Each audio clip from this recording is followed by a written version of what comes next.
नमस्कार, मैं प्रियंका सिंह और आप देख रहे हैं आपका अपना न्यूज चैनल टीवी फर्स्ट। सर्वजन कल्याणार्थ श्रीमद् भगवत कथा ज्ञान यज्ञ महोत्सव का आयोजन 2 नवंबर से 8 नवंबर 2025 तक चिरहुला मंदिर परिसर में किया जा रहा है।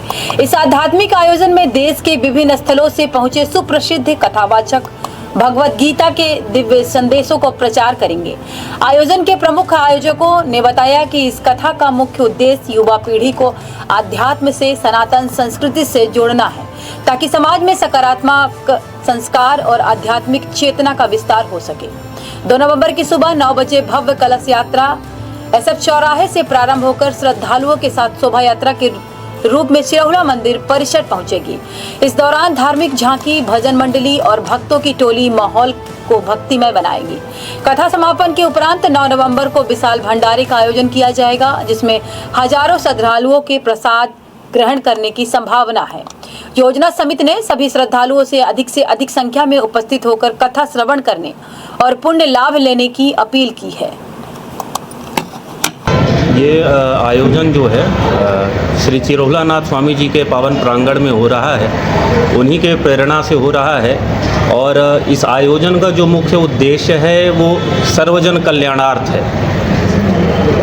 आज के युवा जितने भी हैं अध्यात्म की ओर सभी आकर्षित हो रहे हैं और ऐसे धार्मिक आयोजन में बढ़ चढ़ के हिस्सा ले रहे हैं, और निश्चित ही ऐसे आयोजनों में शामिल होने से उनकी आध्यात्मिक उन्नति होती है।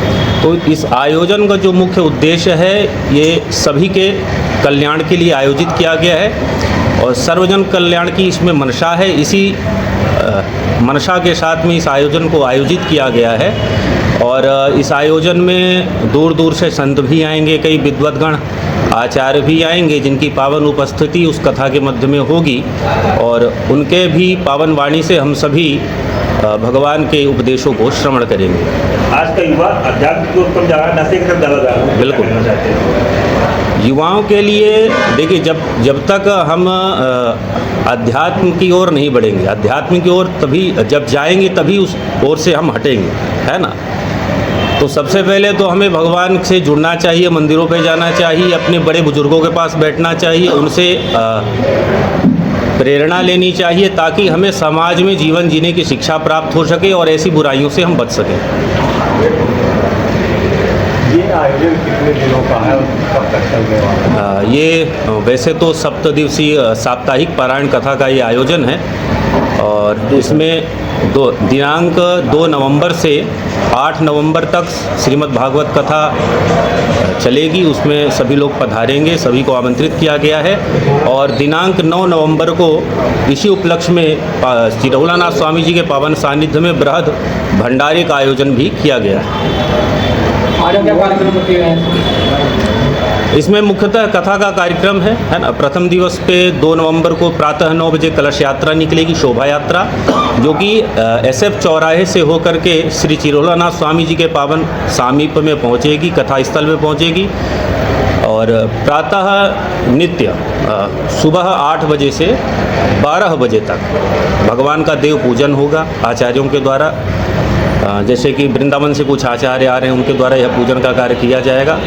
और अपराह्न 3 बजे से, वैसे तो 2 बजे का समय दिया गया है, पर 2:30-3 बजे से ये कथा प्रारंभ हो जाएगी और शायम 7 बजे इसको विश्राम किया जाएगा। ये प्रतिदिन की दिनचर्या होगी। आज लोग अध्यात्म से अलग जा रहे हैं, दुनिया में जा रहे हैं, कैसे लोगों को जोड़ने का प्रयास करोगे आप लोग कि समाज में कुछ सुधार हो सके? लेकिन मुख्यतः जब तक हम अपने शास्त्रों के विषय में नहीं जानेंगे, है ना, अध्यात्म से दूर होने का मुख्य कारण ये है कि हमने उसे बड़ा कठिन समझ लिया है ना।